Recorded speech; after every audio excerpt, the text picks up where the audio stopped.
Tuperos y Tuperas! Today on DOOP By The River, we're going to talk about that fantastic performance at the SUV as the Union took it to the Portland Timbers.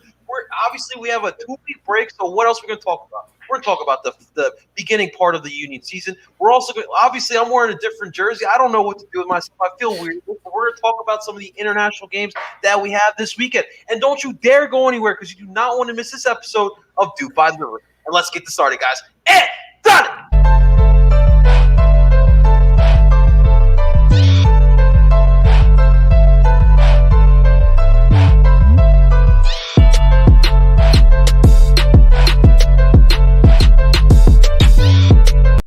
And that is right. Welcome, everyone, to DOOP By The River, the show where we follow everything Philadelphia Union, brought to you by Philly Sports Network. Welcome, everyone. Thank you so much for tuning on in, whether it's from YouTube, Twitter, or Twitch. Seriously, thank you so much. This is your podcast for everything Philadelphia Union. Of course, let me introduce you guys. I'm giving my first host's name, and he kills me every week. But let me introduce him first. My man, Justin, a.k.a. Aurelian Colen Height, man, Freiburg. Man, Courtney is going to love this name. What's going on, Justin? It's we're at a bit of a break, so I'm interested to talk some a smorgasbord of soccer, if you will, today with the Union, with USMNT as they're playing right now against Honduras. So we got a lot to talk about today. It's been since 2010 I've rooted for the U.S., man. It feels weird, but I'm here for it. I'm here. Listen, it's because I love you guys, and I'm here to support with you guys. So let's go U.S. for tonight. Let's go until 10 o'clock. So we'll get to that in a second. And, of course, my man, Mr. Tim Blumiguth, who, by the way, ladies and gentlemen, has absolutely been obliterating the writing game, as well as our next host as well. But, Tim, what's going on, buddy? I'm excited, man. I mean, we got to see that Union win. Huge 3-0 win. We've been called for a multiple-goal win, especially against a good team. I know we beat Chicago Fire 2-0, but enough of these 1-0 wins. Dominate a team 3-0. We'll get into it. And then right now, U.S. men's national team is in a semifinal of a tournament, which they haven't played in since, 2019. So it's a little weird. It's a little weird, but we got 2 former Union players on the squad today. One starting, one on the bench. Let's do this. And how can you not love it if you're a Union fan? Absolutely. How can you not love it? And, Tim, it doesn't matter who we play. You put up 3-0. Oh, you're excited. Let's go. Let's go. And, of course, last but not least, my man, Mr. Zach Lavasso. He's on.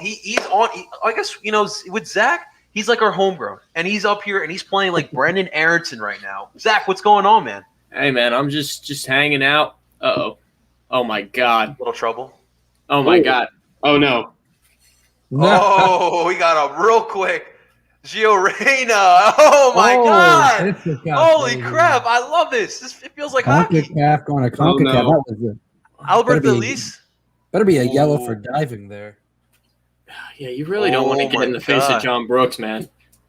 Yeah, John Brooks is about to kill him. John Brooks is a large dude. John Brooks about to kill a man. What happened? So goal line clearance, and then Guy went for the ball and he just clearly dove, and Gio Reyna went over to him to be like, yeah, get up.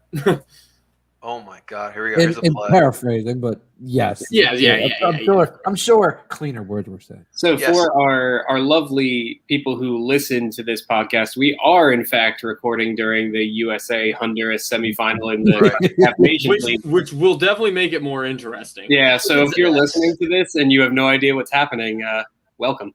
Whoa. Look at Josh Sargent. Look at that work from Josh Sargent. That was nice. That's my number 9. That's my number 9. He learned that in Werder. He learned that in Bremen. He learned that at Bremen not to score, I guess. Even if that's my number 9. That's my number 9. Oh, it's funny. Yeah, so guys, as the night goes on, we'll obviously react to it. But we'll definitely talk about the actions going on the pitch. But yeah, we are watching along with the other U.S. fans and Honduran fans as we have as well. I'm sure we have some Honduran fans in our fan base here in Philadelphia. But yes, it's exciting so far. It has been getting a little chippy. But speaking of chippy, gentlemen, the Philadelphia Union played up against the Portland Timbers. Now, look, we all know in the history, our short history in the MLS, Portland's been one of those teams where we have been struggling against. I think I checked it over the weekend. It was the second win we've had in the 11 years that Portland's been around. So that's not very good. Obviously, the Union in most of its history struggled over in the West Coast, but it's always been like that, man. Like, I don't know if it was like a mental block, but we always just struggle against West Coast teams. But Portland came into town. Obviously, we talked about in a preview. Shouts to our boy Kyle Pinnell. We talked about it. Portland coming in here with a lot of injuries, and it was definitely evident. But that doesn't mean you just you lay over and you allow Portland to take advantage of you. The Union right off the bat put the foot on the gas pedal, and they did not let up. 3 goals, all from set pieces. Fantastic performance all throughout the pitch. I really can't criticize anyone. And again, I know Portland wasn't putting out their best 11, but you still have a job to do. And again, when you have that mental block with West Coast teams like Portland, you love that win, especially now we have 2 weeks of no soccer. So today I want to start with my man, Zach. Zach, Sunday was a big one, man. Tell me what you thought of the performance by our boys in blue.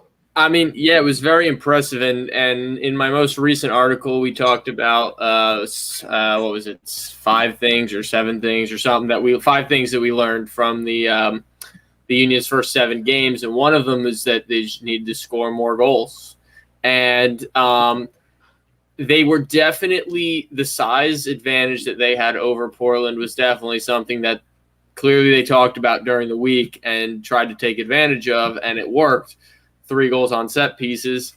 And yeah, I think that they need to find other ways to score goals like set pieces because they've been struggling, like Tim said, we had that 1-2 goal win, but then the rest of have been 1 goal games. And as great as it is to eke out 1 goal game wins means you're defending very well and you're doing all the right things defensively. You rather be up by more than 1 goal for a majority of a game so you're more comfortable and you can play the way you want to play as opposed to getting that goal and then having to drop back and defend a lot because the other team starts pressing you. So I think them finding that ability to score on set pieces might in the future allow them to do that more because they're more confident in it. They'll work on it more, and it'll just add to the goal scoring that they've been having, whether it be Casper or Montero or maybe Gazdag in the next couple weeks after the Euros. But yes, hopefully that set piece kind of extravaganza on against Portland translates to the rest of the season, and they can start scoring in more facets of the game than just open play and stuff like that. Absolutely. What's crazy too, Zach, is I feel like over the past couple seasons we kind of struggled on set pieces, and this year we have like 5 goals on set pieces. I feel like, and we're huge. We're huge. Like Elliott and Glesnes alone are big dudes. Then you also had Casper, who's got some size. Sergio's obviously a truck. There's a lot of targets in there, and I'm glad that they realized that they would have the height advantage over Portland, and they utilized the height that they had in order to score those goals on set pieces. Because I feel like in the past, at least myself, I'm sure you guys have too, have noticed things in games where they weren't scoring goals or maybe we lost, and there were aspects of the game that we felt they could have taken advantage of that we had talked about even prior to the game being played, that they hadn't really attacked. Like maybe the right back for a team was injured and they kept going down, or we kept going down our right side as opposed to going after the injured or the backup right back for the other team, stuff like that. And I think that they definitely did a good job of prepping for this game and realizing that this was a way that they were going to win the game. Absolutely. Tim, what you got for us, man? What'd you say? Yeah, I mean, I think in the preview we talked a lot about the Union having to be direct against Portland, and I think a lot of us thought it would be, utilizing the speed of Sergio Santos and kind of, playing balls over the top or out wide to create some space, create some chances. But going direct from free kicks also helps, getting those tall bodies into positions where they can create mismatches. I mean, obviously on the first goal, if you don't mark Kasper Szpilko and give him a free header, more often than not, he's going to put it on frame. And if it's past the goalie, it's a goal. So that was a good one there. What was the other goals there? They're both corners, right? I'm trying to remember. It's been so long. Yeah. So the second one I believe was it Well, the Casper corner- had a little hit on it, and then Sergio. Oh yeah. The deflections. Yeah, getting those second balls, winning those second balls. Yeah. Third one was all Corey, honestly. Yeah, I mean, usually when the Union work those types of corners, you see them looking for Ali Bedoya running near post to flick on to someone. But that in that moment, it was a little bit further, and Casper was on the penalty spot. And in all honesty, he was probably trying to head it on goal, missed it a little bit. But Sergio Santos, got the better of his defender. He kind of like bullied him. The defender was nowhere near Sergio, and he just rocketed that shot home for that second one. Obviously, I was really hoping that Leon Flock goal would stand, but it did not. They said he handled the ball, which I'm still not clear about. It didn't really look like it to me. It's But even unintentional. You can't a hand can't. Oh, that's the new handball rule, right? The thing, which is a fair That's fair. interpretation. Yeah, if for it's sure. called all the time, it's fair. That's fair. yeah, the thing for me on that goal especially was like it was so like I still wasn't sure if it hit his hand or not.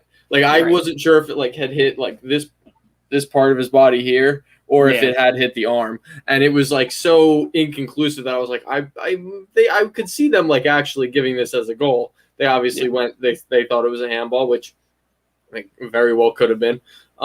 It just sucked that was the only angle we really saw was like that one forward facing angle and not like maybe a side view that was closer or something. But I mean, yeah, it would have been nice for Flock to get on the score sheet, but I mean, 3-0 win's a 3-0 win. Justin, this is interesting here. How do you not call up the best goal scorer in North America?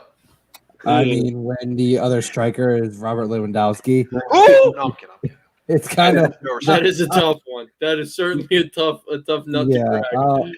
I my appreciate my it. insane fanaticism only goes to some unreasonable levels. Tommy. What's up, Tom? Yeah. Justin, then break it down. Oh, sorry, Tim, go finish. No, yeah, that third goal then was just all Corey Burke. I mean, you let him run free, and then he hustled. Didn't get good contact on the header, but followed it up, and then was shooting, but it didn't have anything on it. So, ejaculate with what's happened. And yes, AK Gaming, Lewandowski does have 0 goals in MLS, and that is why Casper should be with The starting Poland. striker for Poland. Yeah, we gotta write an article on that. We'll put it up tomorrow. Why Casper should be the starting striker for Poland. And the only thing is Casper has this many goals in the MLS. Lewandowski doesn't even have a minute played in the MLS. What does that tell you? Boom, posted. It's done. It's up. I love it, man. Yeah, no, but on that third goal, yeah, Corey, he comes in flying into the box and he like lays the head in there. Then he had the second opportunity, but it was a great save, and luckily Elliott was there at the right place at the right time. Yeah. All right, the hype man, what's going on? How'd you feel about Sunday? It was interesting. I think, as we said in the preview, Tim, unfortunately, Darren Espria did not have a wonder goal. He didn't. It didn't. In fact, he barely made a. Yeah, he came on as a sub. Much of an impact. I think the thing that we talked about in the pregame was the ability for the Union to stretch the back line, and Kyle mentioned it that if they could get after Bravo, and stretch Tuiloma and that back line, you really could get some good chances, and that was the case. I mean, all 3 goals came on set pieces, which I'm going to be honest, and I'm going to go a little nerdy here, but in D&D terms, I think Casper rolled a natural 20 on his stealth check, because how do you not cover a man that big on a corner kick or on a free kick or a quarter kick? Like both first and second goal. First goal, I'm sorry, he literally. I'm sitting there and I'm looking at going, like, as the ball's going, I'm like, Casper is like wide open, and I'm like, and it was just like, wow, that's a gimme if I've ever seen it. And then I don't know what the marking was. I believe it was a Bobasi was trying to mark it. and he lost Casper. Casper just flicks that on, and Sergio gets in the way, which congratulations, Sergio. We saw the celebration. We Yep. obviously Second expected, kid. so congratulations to the Santos family. Nice. But and then that third goal, I mean, my lord, Corey comes flying out of nowhere. Like, that was a wicked header. Great save. And then I thought he was going to launch himself, so I thought he was going to be, prone. No, he gets the header and then fires it back on net.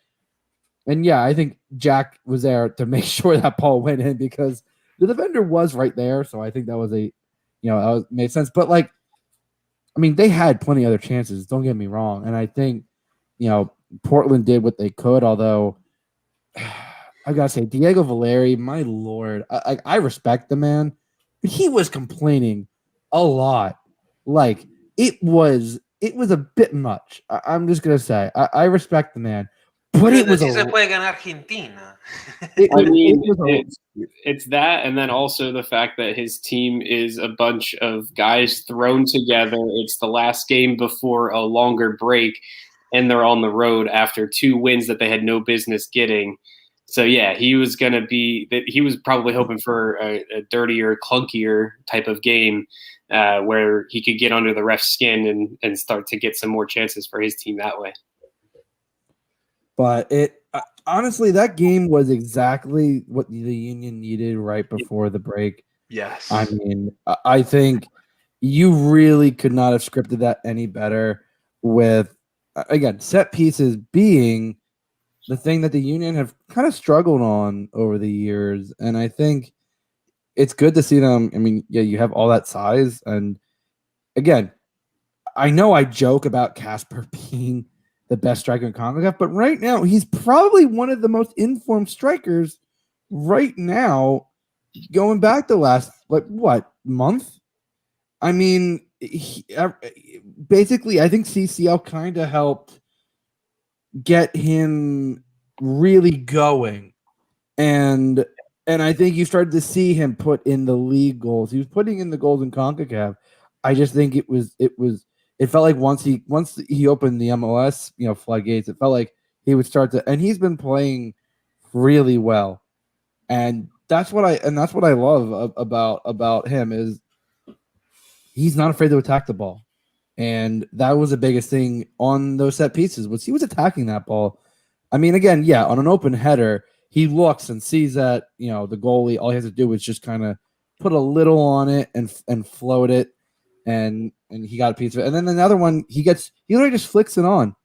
And at that point, that's all you could ask him to do is just flick that on and hope a Union player gets on the end of it. So all in all, I think that was the exact kind of performance that you needed from this team going into the break. I mean, right now you're in, you are battling now. It's still for the top spot. You're at 7 games right now. You're still under like a third of the season, but you're playing well. You're finally starting to get your round form after Champions League. I think you kind of saw once they kind of had a break from Champions League, they started to really get into that form and show why they're making a run in Champions League. But this was exactly the kind of game that the Union needed. Justin, do we have 2 debuts at Super Park? Do we have Tom? Tom was there. I heard he was in Chester.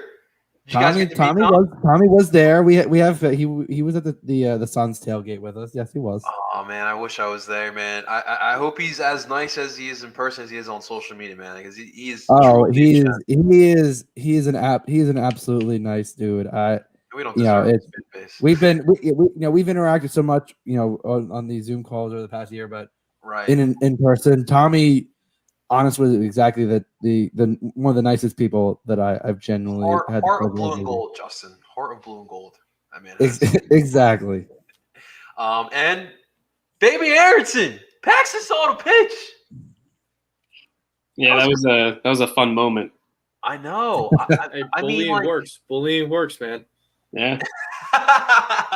Says every Philly sports fan. I'm just kidding. No, but Paxton, what do you get? Like was it like 10 minutes, 5 minutes at that? It would have been 10 minutes at that point.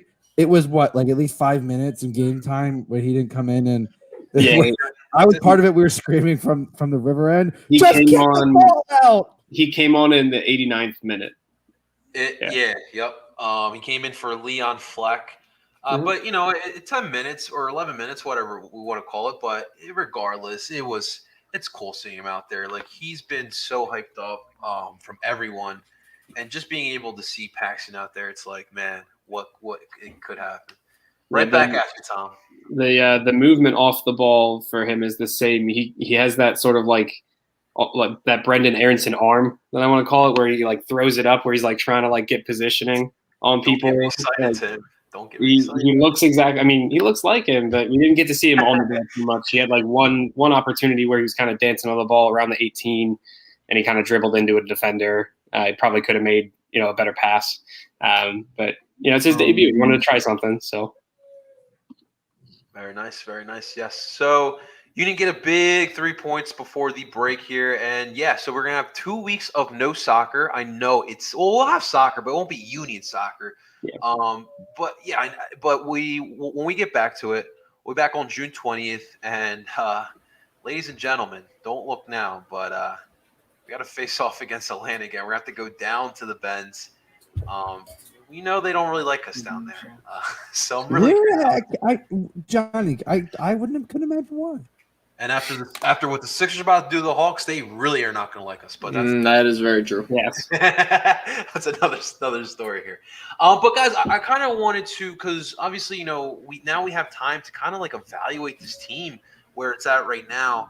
We've only played 8 matches. They are in second place. They do have 14 points. Give credit to New England. They've definitely taken advantage of the early part of this season. But for the Union, we know they started off slow. Obviously, Champions League is very grueling. The Union, obviously, you do want to prioritize that. But since they moved on to the semifinals, that second leg against Atlanta, they've kind of they caught up a little bit.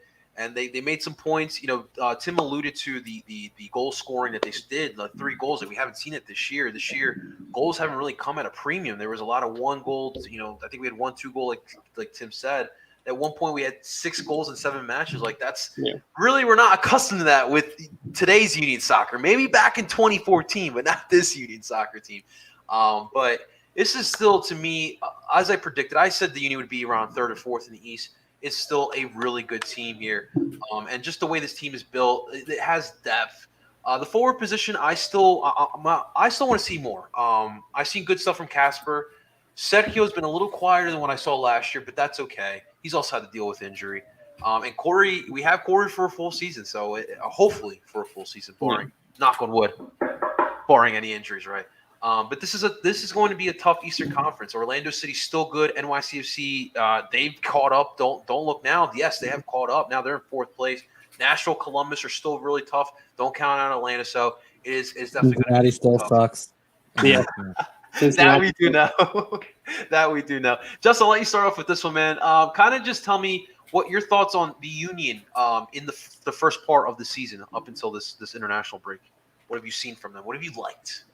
I mean, I said it before, but I knew it was going to be a slog depending on how far the Union made it in Champions League until there was a break. Now, did I picture they'd be in the semifinals? No, which I'm ecstatic about.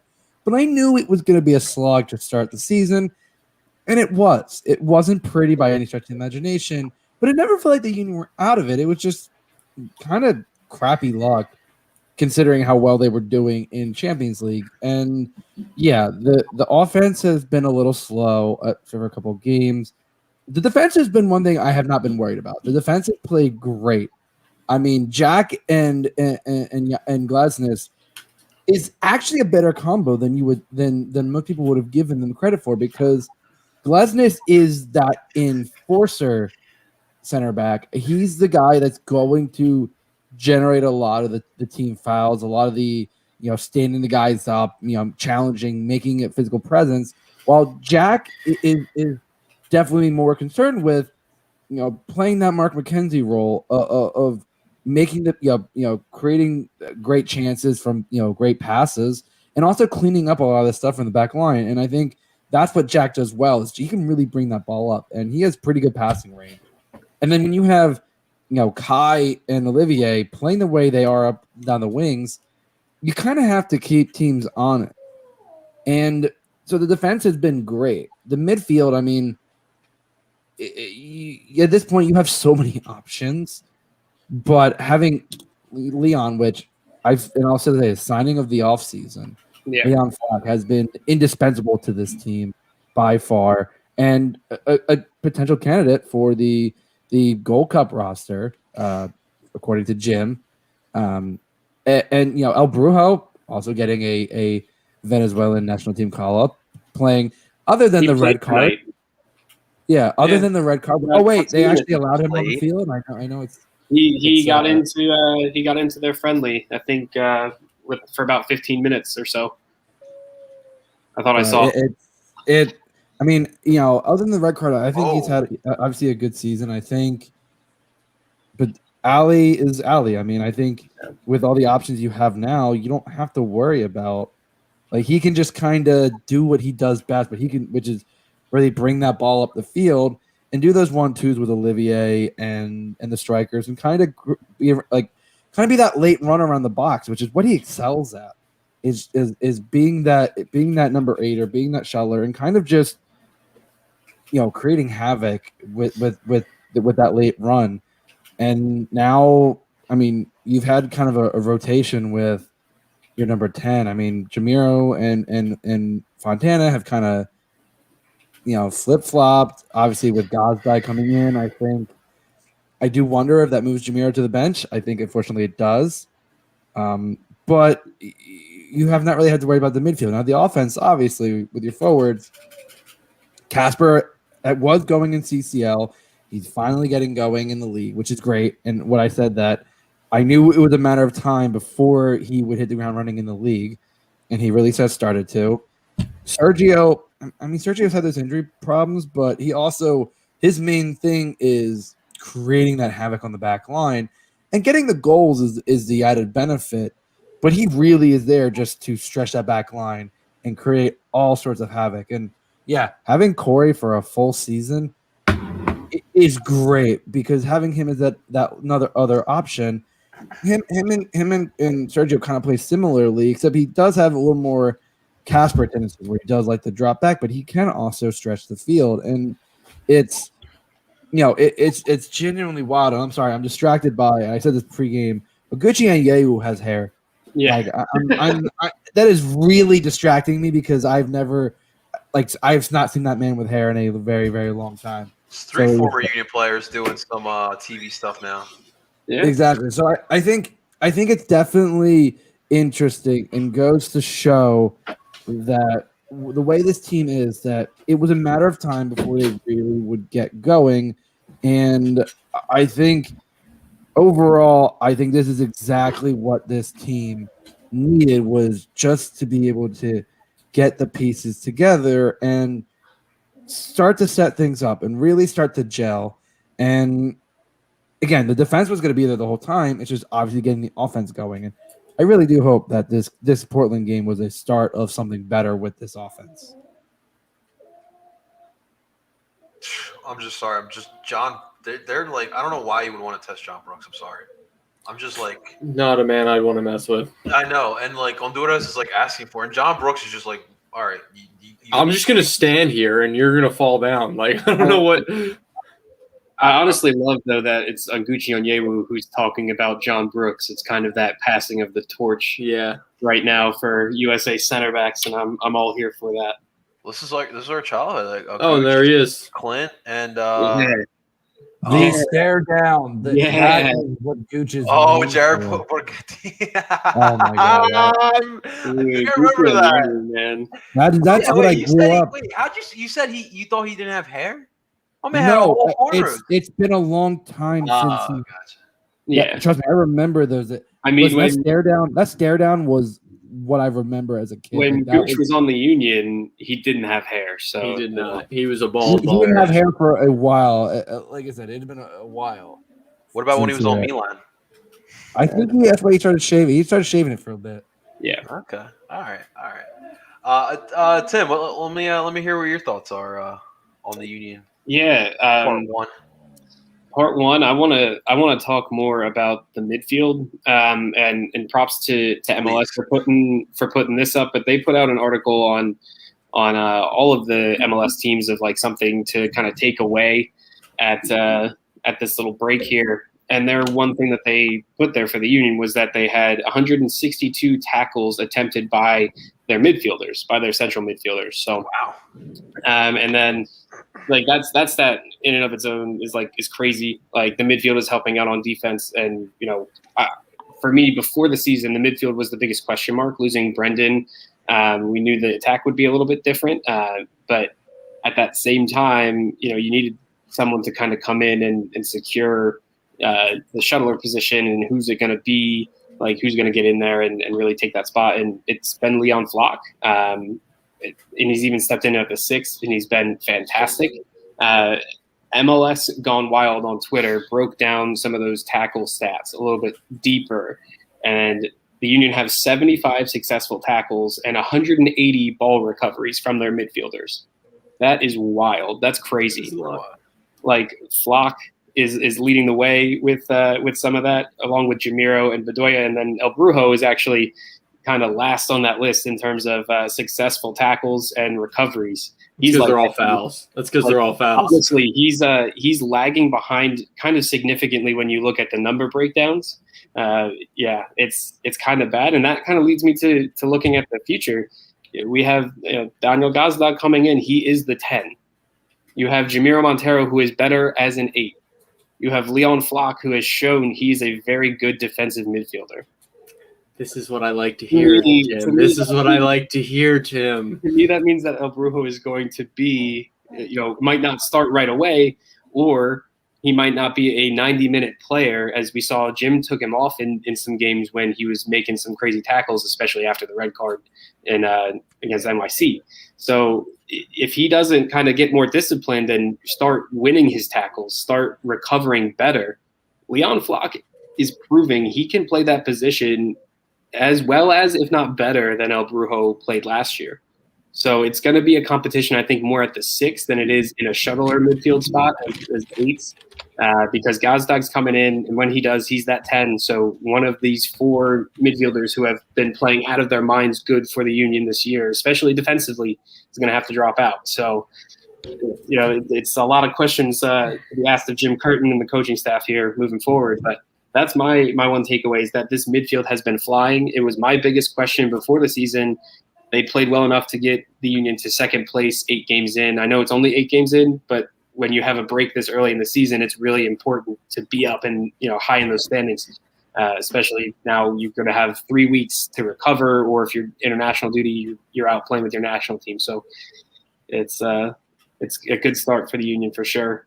No, you brought up like the key part. And when you talk about the system, midfield is so important on both sides of the pitch. Yeah, and you got 4 really strong. He didn't even bring up Alejandro Bedoya, our captain. He doesn't need to be spoken about. He doesn't need to be spoken about. You know what you're getting from Bedoya. That's why I never really mentioned him. You can't take him out. He's the captain, and he's leading, or he's in the middle of the pack in terms of those successful tackles and ball recoveries. But you're going to get the work rate from him no matter what.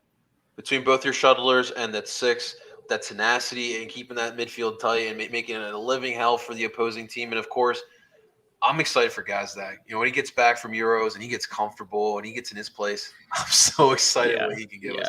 So that's a very good point. And the depth. And we still have Fontana here too.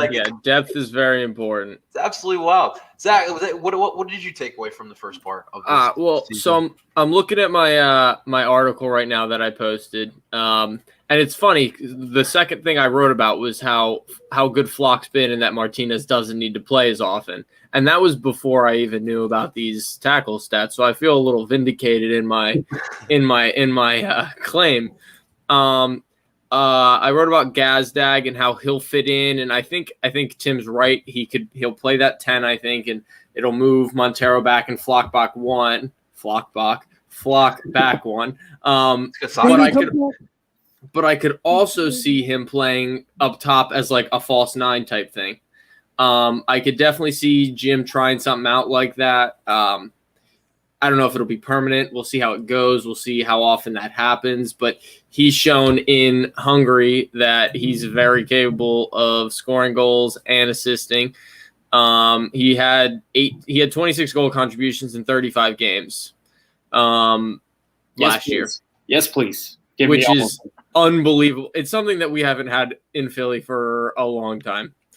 And something that we do definitely need. We need that guy who can be a double-digit goal guy who is also getting assists. I also talked about how important it was that we're getting service from both outside backs this year as opposed to really just Wagner and not Gaddis last year. Because it allows the Union to be a lot more unpredictable in their attack, and teams can't just be like, Ray's not going to attack us, so we can kind of just leave that side be and not really worry about it. Whereas this year, Bizo's bombing forward, Wagner's obviously bombing forward, and we're hard to prep for from other teams in that, like, we can attack from both sides, getting balls served in, whether it's inverted outside backs, however Jim wants to play it. There's a lot of options in the way that they can play now that right back is an attacking right back as opposed to more of just a defensive guy. That's a really good point. And then, like Justin said, the defense has been unbelievably good, even without Mark. They've stepped up. They've just been very shut down. Besides, like, the first 3 games, obviously there was a bit, but CCL comes into play, and they were, focused on that. But yeah, they definitely are proving that they should be the starters.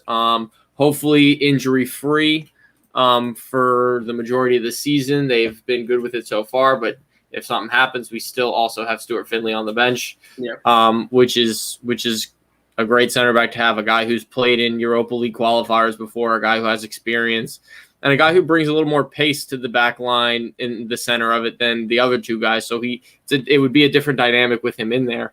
But I think that's a very important thing. And then the last thing I really wrote about was that we needed more goals. But, hey, we scored 3 against Portland. So, and this article came out before the Portland game. So, it's just as long as they can keep scoring multiple goals a game, I'm cool with the 1-0 win every now and again. It's part of the game, but I'd prefer them to not have to win every game 1-0 and to, cruise through some games more comfortably, getting like 2 first-half goals and then maybe a second-half goal or something like that. Because as a fan, it just, makes my heart easier when I watch the game. But also just as like a guy who watches the game and has been around the game for so long, you win games when you score goals. Like that's kind of how it is. And you're at your best when you have a guy like hopefully Gazdag can be, who can put up double-digit goals while also getting assists. It's going to be an exciting couple months following the international break and stuff to see how important Gazdag becomes to the attack. He's going to be important, but how I guess influential he becomes in terms of the goals being scored, whether it's by him or from him assisting or just him creating good off the ball runs and stuff like that. So it's gonna be exciting. Wait, Zach, over under. I'm gonna go 4 chip goals. I'm all right. I'm taking the under. I'm taking 4 chip goals is a lot. I'm taking the under. How many games? Wait, how many games do they have? So what do they play? 34. So they have 27 or 26 games left. That's like a chip goal every 6-ish games. I think that's a feasible. It's definitely feasible. I just don't know if I could take the over. I'm going to take the under. I'll take the under on that one. Okay. All good points. Also, too, can we make Andre's job a lot easier in this next part? Andre's been so good. He's been Andre. He's been Andre. When you have a goalie, a 2-time goalie of the year, a guy who you forget is only I know I'm saying only, but he's 6'2", but he plays like he's 6'8", 6'9". The man, as they say, as Liam would say, Tim, you said a salmon leaping out of water. That is Andre. The man gets up. Man. I mean, you saw on that free kick, he was already there, and he palmed that, catches that, and you're like, what goalie is already there and makes that look like as simple as can be? And I love going back on the highlights, and I love John Strong because he's trying to make that more dramatic, and he goes, that's an easy save from Andre after being he goes and Stewart basically goes, wow, you a lot of build up for it's like, well, when you have a goalie like Andre, he makes the everything look mundane even when it's just jaw-droppingly unreal. I mean, I know we've said it so many times, and I've been of it. You don't want to rely on Andre, but man, isn't it nice having that good of a goalie? Even if you have your worst game and you scrap out these 1-0 wins, you might go, "Oh, we deserved it." It's like, well, you're right. You did. You're right. You probably did deserve it, but you probably did. But our goalie made sure that you didn't get the result you think you deserved. Exactly. It's funny that you mentioned his height too, because for those of you who don't know, EA Sports just released the MLS Team of the Season, and Andre Blake and Kai Wagner were part of that. And FIFA has Andre Blake listed at 6'4", and I was like, "There's no way he's 6'4". Yeah, like there's no way that guy's. I had to look at him like he's 6'2". I'm like, I was like, "There's no way, no way is that man 6'4". So I just thought that was funny that you brought up his height, because I was looking at that yesterday, and I was like, are you sure? Well, the Philly Sports Guy and I have a great joke that Andre Blake is the best wide receiver in Philadelphia. He is. He could be a deep threat. He'd be that. Oh yeah. He'd be that Calvin Johnson jump ball guy because he goes up for those balls and absolutely all those corners and free kicks that come down. He pulls that in, and I'm like, now I'm curious how fast he is, because obviously when you're goalie, it's different. I don't know if. I don't know if he, but as a goalie, that's tough to say. I don't know if a goalie, you have to be, you have to be agile to get off your line. And so he's got agility, but agility and speed are not necessarily they can be, they're mutually exclusive. I could say it doesn't have to be one and the same. Well, this might be good content for Zach's Twitch channel. Andre Blake, a wide receiver for a career. What would he do? I was just saying, create. You do a live maybe I will. Maybe I will. When Madden 22 comes out, maybe I'll do it. I love Put him on the Eagles and see what's going on. Let's go. Yeah, man. Yeah, I love it. Obviously, we're all having a lot of fun. But it's funny when I talk to even casual Union fans or like the Philly sports fan that are like keeping an eye on the Union. The one thing they always tell me that they're just ready for the semifinals of Champions League. Absolutely. And I know for us, like, we're, heavily invested in this team, and, we're with this team every single week. But for like the casual fan, they're just looking ahead. Wait, Johnny, I'm sorry. Could you repeat that for me one time? Where are we? What game are we playing in? Yeah, what the what of the semifinals of the CONCACAF Champions League against the Club America. Oh, thank you very much. Oh God, I'm excited. Just that every time I hear that, it sends a chill down my spine in the best way. Like I just can't believe that we could be 2 games away from the final. And wouldn't that be crazy? A finals in Philadelphia? Oh man. Oh boy. Jesus. Yeah, y'all are screwed here. 2-1. Jesus. Oh, Delco, dude, Zach Steffen, man. Let's go. Steffen, man. Let's go. Oh, that was nice. That was good. All right. Without further ado, we're going to go to the guest line here, guys. We're going to bring on a guest here, and let's bring on AK Gaming, a really, a great supporter to the podcast. So seriously, thank you so much, AK Gaming. But how are you doing tonight, my man? I'm doing pretty good. What about you? I'm doing pretty good, man. We honestly, we like your background. You're very spurred up. He might be getting even happier soon if they sign Antonio Conte. Man. I was going to ask Spurs and a Chicago Fire fan. You are a self-massacre. Pain. Just pain. Only pain.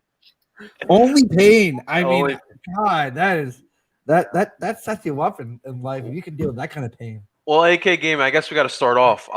What are your thoughts on the rumors of Conte going to Tottenham? It's probably gonna happen. You think so? I think it's gonna happen. I heard he was on a plane coming to London.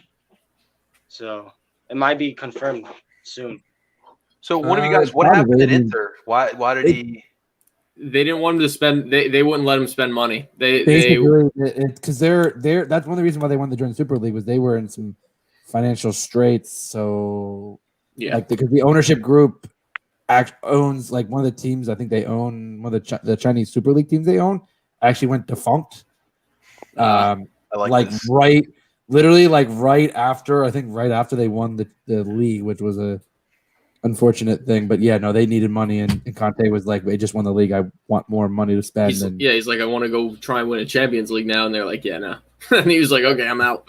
Unfortunately, and it's so unfortunate because a league like Serie A with so much history between like the top 5-6 teams, and it's just now in today's soccer, these guys can't compete because of the money. And you look at these youth academies too. You think like, okay, why don't you build it like Bundesliga? But it's like I feel like other than Roma, Juventus, and I mean other than that, I feel like no one has like a really good. Oh, Sassuolo has been really the one that's come out of nowhere, not Atalanta. Atalanta's been a Yeah.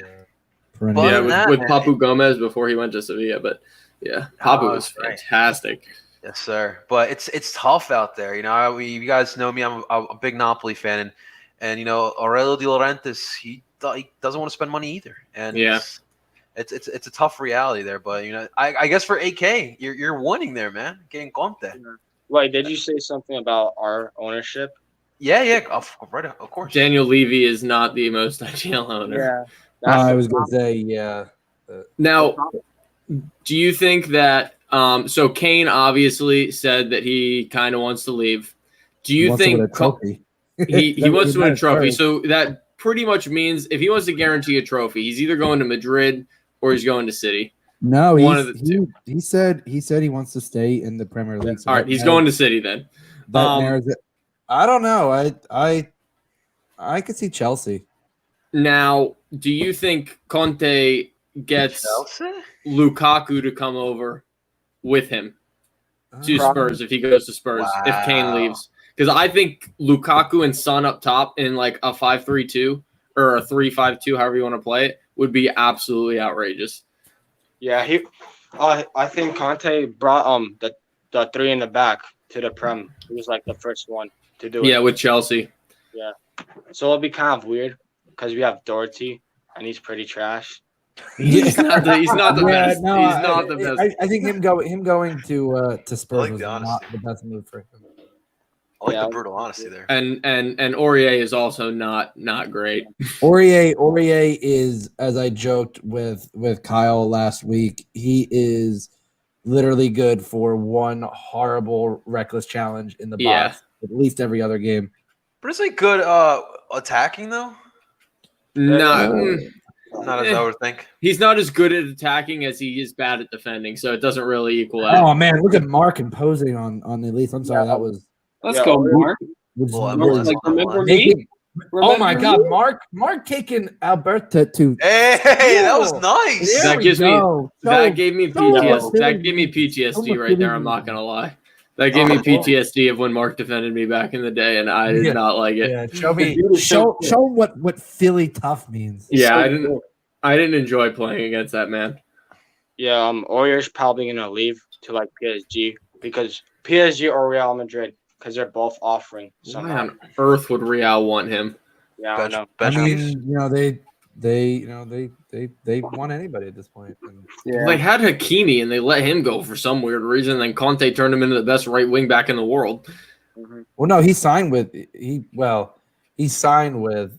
at Dortmund. They couldn't agree, and that's when he went to Inter for money. I guess I have to ask: will my Everton get relegated now? No. They'll just sit mid-table. But that you and they were in first place for like a week. Yeah, but hey, Johnny, you and my favorite one of my favorite people, Christian Polanco, can mire in mid-tableness. Dude, it sucks, man. Dude, not gonna lie, I actually was able to get up for that Liverpool game at the end of the Premier League season. I'm a Liverpool fan, and this season was rough. I did not enjoy it. Didn't enjoy that. I would imagine not. I would imagine not. Crashing reality. I couldn't get myself to watch games kind of later on in the season until the last weekend, and You know what? Oh, we'll take a yellow card finally being produced. But honestly, when I talk to soccer fans now, like I feel like a lot of our fans were kind of turned off by the Super League stuff, and it kind of like Yeah. tainted with the game as well. It definitely, Yeah. it definitely makes it just. I mean, not that you could think rich people would ever Care. relate to anyone, but it definitely makes the gap. And the fact that people like Andres Agnelli and Florentino Perez, who were still so out of touch that they don't understand what they did was horrendously greedy and wrong on so many levels. And the fact that they're fighting to the end on this is just going to show how little little some people care about soccer. Yeah, but it is nice that it really only lasted a day and that all the uprising worked. Like, although technically, Jose Mourinho was the only Super League coach that was fired. he's the only. Yep, yeah, absolutely. By the Hey, time Super League and went I'm to sure France, he was will the take only that to. coach I'm that sure he will take that with pride. And then he goes right to Roma. I still don't get that. But, Weird signing for Roma. I feel bad. I feel bad for Brian Reynolds. Then. So shouts to our a good friend of the podcast, Gigio, who is president of Club Roma in Philadelphia. Love Gigio, and look at me. He's the best. Hopefully Gigio is at the trash cleanup on Saturday, which Sons of Bench trash cleanup with your fave trash man. Where at? At the Sons of Ben lot at 10:45 to do some cleanup in Chester. Cool. Last time Gigio brought some of his pizza. Whew. Oh, Dude, dude, that would be nice by Josh. Imagine He was leaning back on that one. he's getting like pulled down. You just gotta tap that in, right? It's a little harder. than it Easier was. said than done. Just a little. You know, Yeah. on the kind of bicycle kick type thing. Yeah, it's not. It's All not right, as easy. bring on. Where's Brendan? This needs super sub moment. Oh snap! Alfred. So who is DK's not on the bench, correct, or is he? No, he was What? training with them, but he's not. I don't think he's He's not on the not official on the- roster. Yeah, he's not on the Nations League roster. Who's But wait? he's Are training you, with are you telling me that Josh is better than DK or whoever else? Well, no, Well, it was. Josh is better than DK, but This was Okay. the both provisional rosters. I just think that DK put a lot of games towards the end, and I think yeah, he did. And he's about to go back to Orlando City for right now. I don't think he's going back for very long. I mean, I It's know not that he's not gonna, but he's going to be there though. Hopefully He'll not be there, but- for our sake. Right, they have Sabaitu on the bench too. Yeah. I was gonna say who comes on for him, I but was gonna say maybe Sibachu. I think Brendan comes on. for Gio probably. you Or maybe can- Christian. Christian's played a lot. Christian's played a lot, but you could also play him as kind of that false nine if you Yeah. brought Brendan in to play on the and wing. just- and Well, I would just say have- play Brendan for Gio and put Sibachu in for Sargent. I would honestly, if I were Greg Berhalter, I think I'd take out at some point Josh Sargent, and then put Gio at the false nine, and just have the two speedy wingers running off of him. Yeah. Okay. Well, AK Gaming, before we let you off, man, obviously you are a big Fire fan. What are your thoughts on them so far early on in the season, man? The problem is they don't have a finisher. That's Yeah. the problem. It's hard to find. Yeah, welcome. It's MLS, man. We're all trying to find those finishers. Yeah, they know they're not like a team that they're like struggling to attack, or maybe defending they're probably struggling, but attacking they know what to do, but they can't finish. To me, they always seem like a team that kind of switches off in that crucial moment, whether it be in the attack and the defense. Like, as just someone who watches them from the outside, like from you as a fan, is that what you see from the team? Yeah, just they like last game against Impact, they were attacking all game, and Montreal just one chance and they finished it. Yeah. It's just They embarrassing. switch off in that crucial moment. Yeah. Sometimes it's all you need, right? Just Yeah. that one opportunity, man. Yeah. AK Gaming, man, seriously, thank you for just the support you always give us, man. Always coming Yeah. on in, commenting. We love your comments. We always get a little giggle. So seriously, thank you so much, and don't be a stranger, all right, my man? But hey, Aurelian Elliot Collier is not coming to the Philadelphia Union.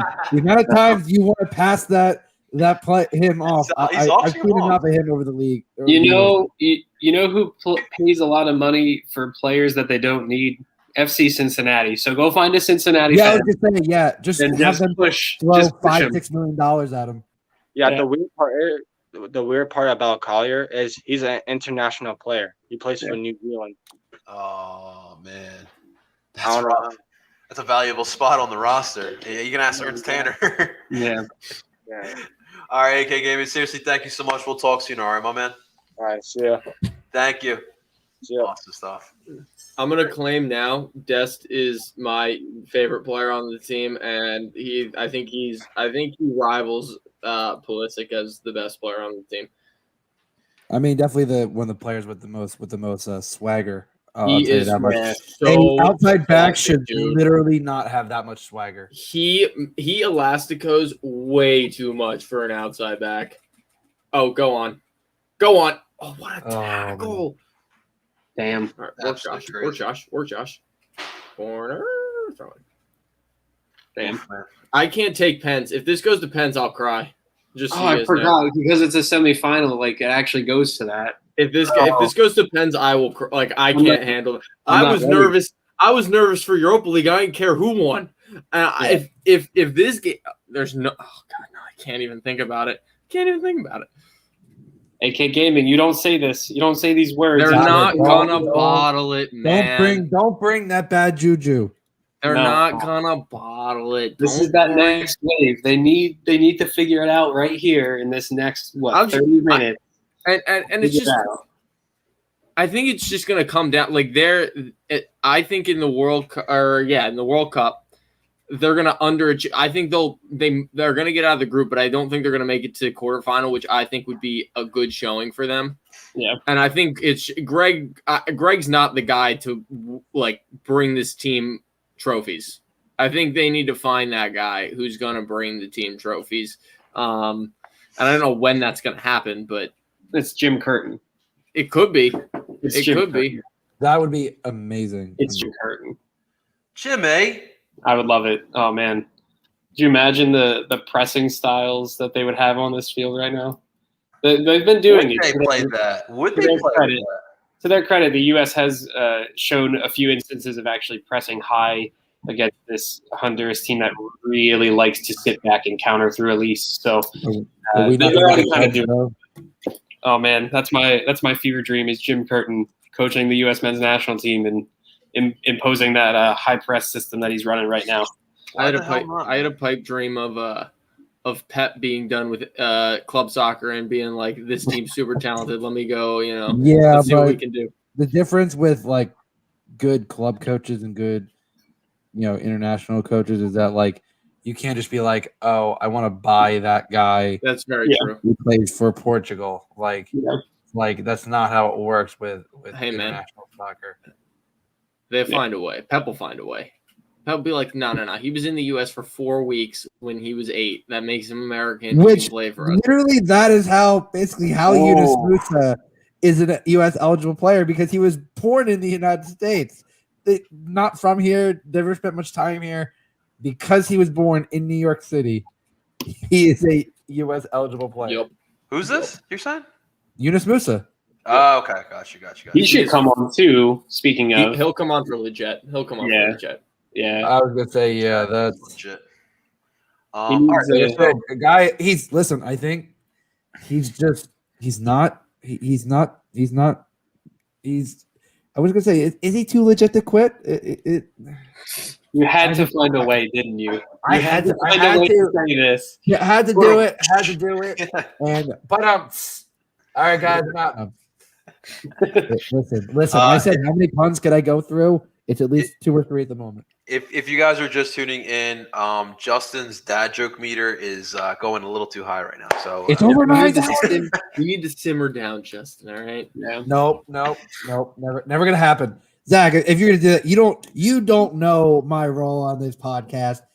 Tim is delirious optimism about the team, and mine is just to make the most ridiculous takes and all kinds of bad jokes. and I'm here to look like an idiot. So we I have guess a great, I guess I'm the pessimist then. Exactly. We all have our roles. You're the figure it homie. out. You are because you got some great tidbits, and that's the thing. Like Yeah. it's a great dynamic. we got Let's say here. realist. I'm I'll not take gonna it. say pessimist. I'll say realist. There There you you go. There you go. I love it. Well, yeah, guys. So obviously, we are off because we have international matches being played. Obviously, we are currently watching U.S. and Honduras as we are recording this podcast. It is still 0-0. We are in the 66th minute. This is a good game, honestly. Every time it's funny because every time I see the U.S. play in CONCACAF, it's kind of like that whole it's like the teams that the Central American, Mexico, Caribbean teams, they always play like a chip on the shoulder. They want a piece of America, right? And I love it. I always see it on the pitch when they play them, and you're seeing it here today. Honduras just wants a piece of the U.S. and they're being really chippy. It's pretty entertaining. But the U.S. in my opinion, goals coming soon from them. They're obviously playing like the better team, and of course, Mr. Mark McKenzie's out there starting. So I'm all giddy up And here. balling out. You Balling know what I find out. so interesting? Although I did have an Atlanta fan who asked me, and he goes, "Oh, I might be biased, but why is Mark here over Miles Robinson?" And I'm like, He's like, "I don't see what it is with McKenzie." I'm like, "Then what do you see with Miles?" I'm like, I hate Atlanta fans. I'm sorry if you're an Atlanta fan. I don't like you. They really made themselves look bad this year. I mean, it's not like like no team in the world does any kind of shithousery. Man, you know what? And we get hopefully only 4 games of Atlanta Sixers, Hawks and Sixers, but I think it'll be 5. Yeah. Oh, you know what the best part is the Hawks are good, and I see all these Hawks fans coming out of nowhere. I'm like, wait, people care about the Hawks in Atlanta? I thought that was Atlanta United only. Yeah, dude, Trae Young is good, but I can't stand him. Can't stand him at all. He's so good. Zach, did you have a point on the match there? I wanted to hear that. I was just gonna say it's so interesting with international soccer, regardless of which teams are playing, because even when teams dominate, like both teams are always in it for some reason. Whereas like when we watch club soccer, if you see like Man City go play, I don't know, Brighton, and they put 5, like when they dominate, they put 5 past them. But when a team internationally dominates, it's almost always a close game. Like we saw it in the Euros. Now Iceland had like a crazy run in that, but Iceland wasn't a good team. Like they just knew how to win games, and teams would come in and dominate them, and they would just score on counters and set pieces and stuff.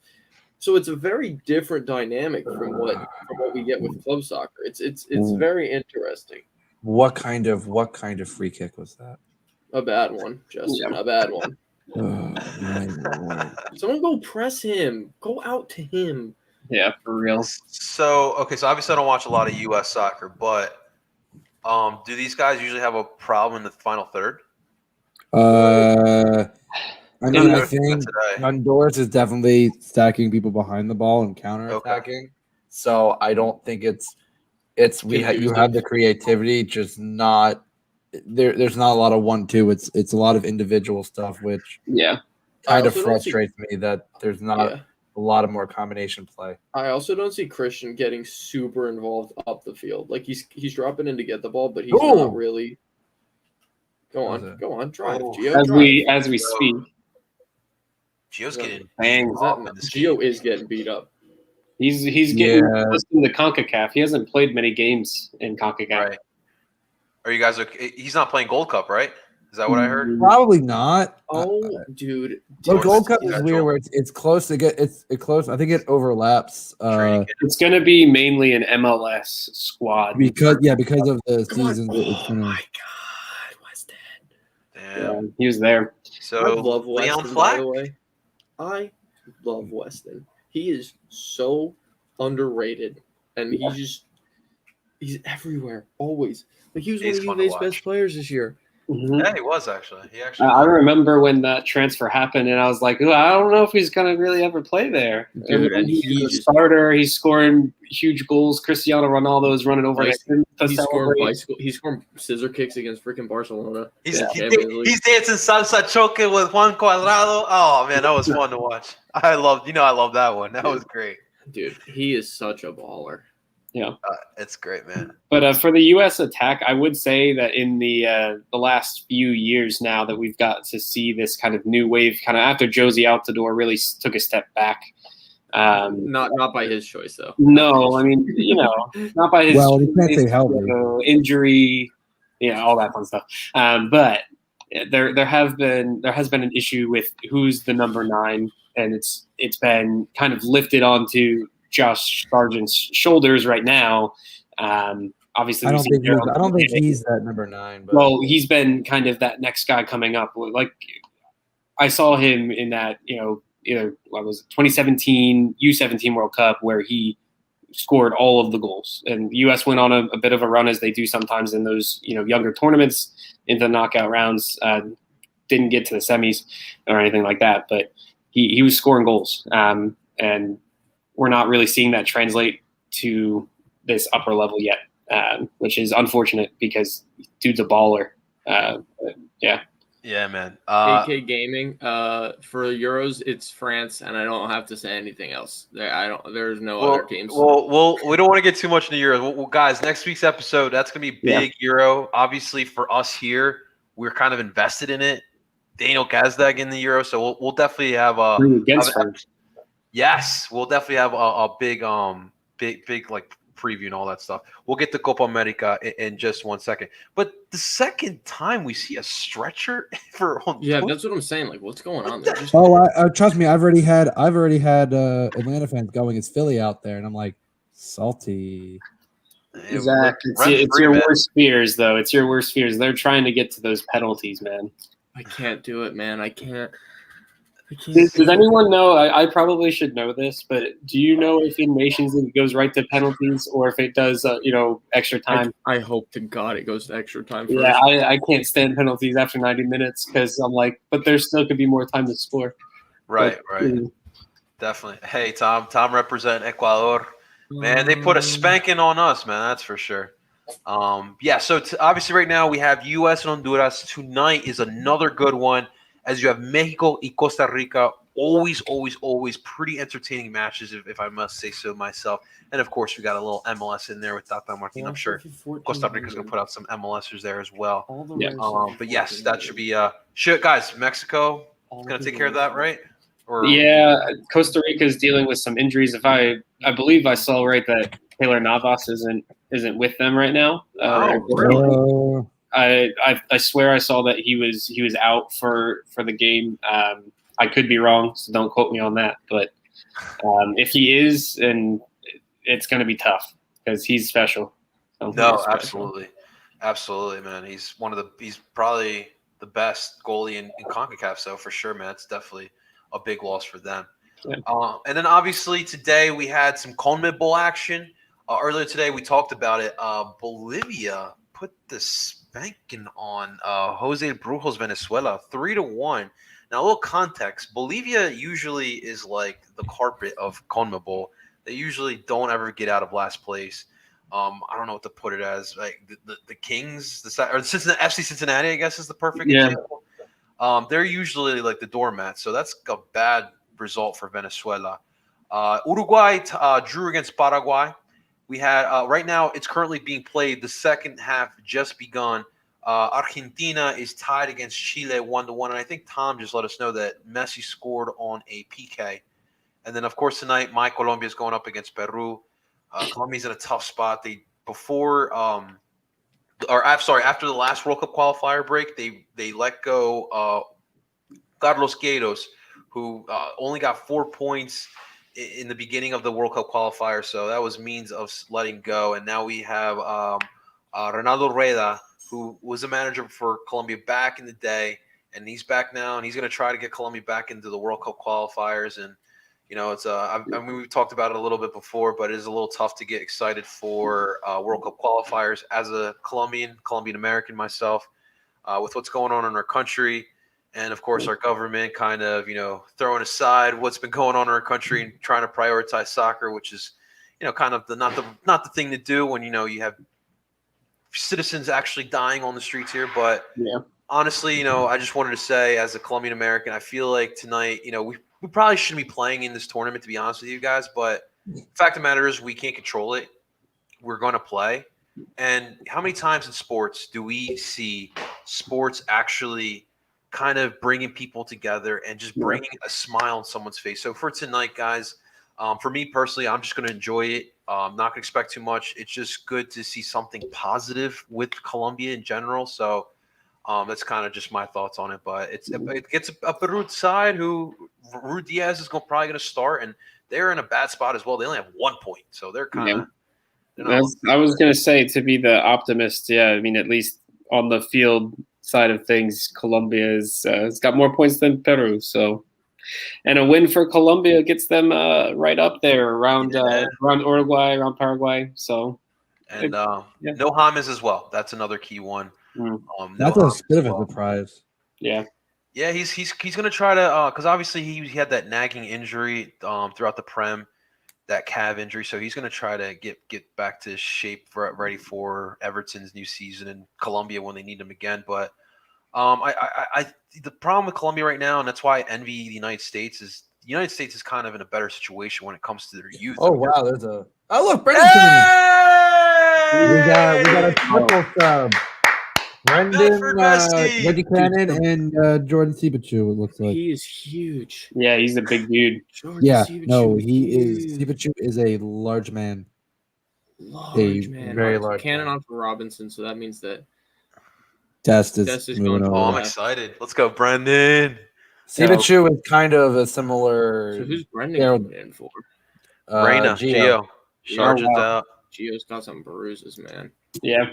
Yeah, he's going to feel this one tomorrow morning for sure. Absolutely. Oh, my God. Medford Messi and Mark McKenzie are in the ball game here, ladies and gentlemen. Why is Sibachu's last name Pifok and not that's, I believe, his mother's maiden name. Oh, that's cool. There was a I remember reading about it, actually. Jackson Yule's not your boy, right, Tim? I don't like Jackson Yule. I mean, he's not a bad player. He's really not. Where's he at? He plays in San Jose. Okay. Yeah, and it's Dallas at one point, right? It's really tough for me as a fan of the national team to say that a player from San Jose in central midfield should make it to this level because of the style of marking that they have. I mean, if he can cover wait, Tim, was there an end point to that? I was trying to connect the dots, and I still am. I don't know, like.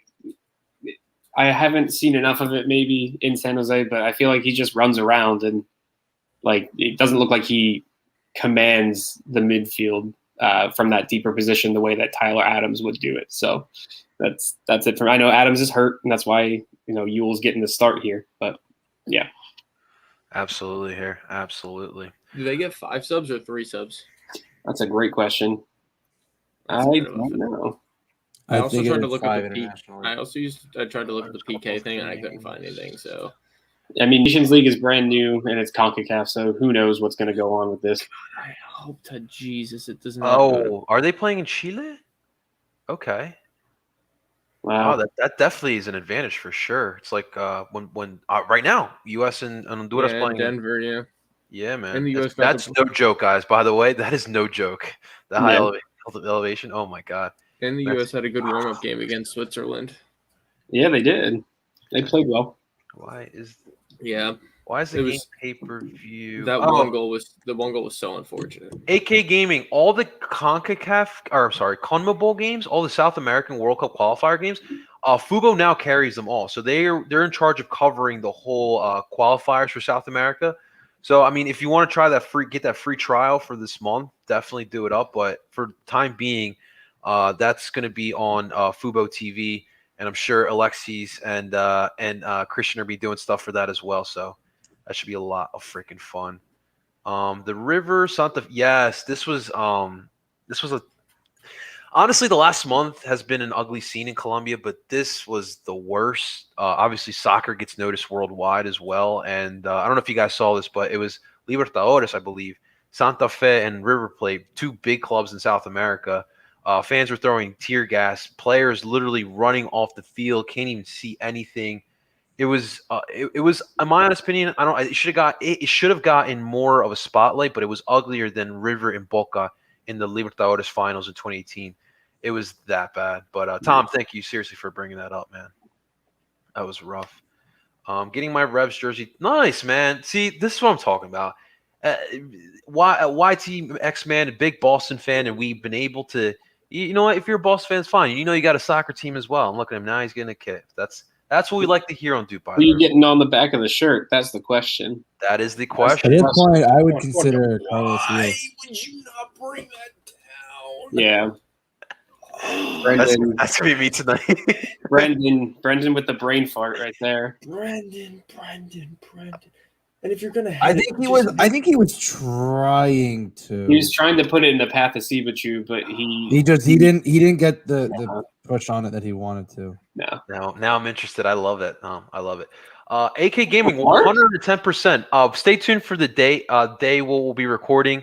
We'll probably decide that after the weekend. But of course, we're gonna be talking Union. We'll definitely be talking some of these matches. We'll also be talking Euros. We'll be highlighting the Euros a lot. Of course, our Gazdag will be in that as well. And anything Union as well. So definitely we'll be back next week.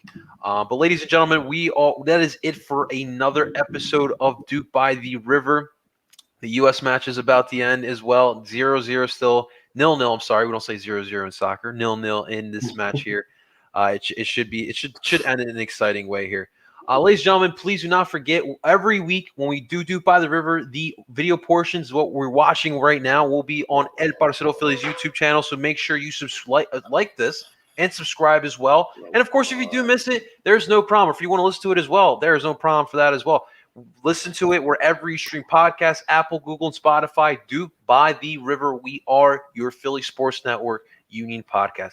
Ladies and gentlemen, that is Zach Labasso, that is Tim Lovinguth, and that is Justin, a.k.a. Aurelian Colan Hype Man, Freiburg, and I'm El Parcero Philly, and we're telling you guys to DOOP on. We'll talk to you guys next week as Zach's about to lose it.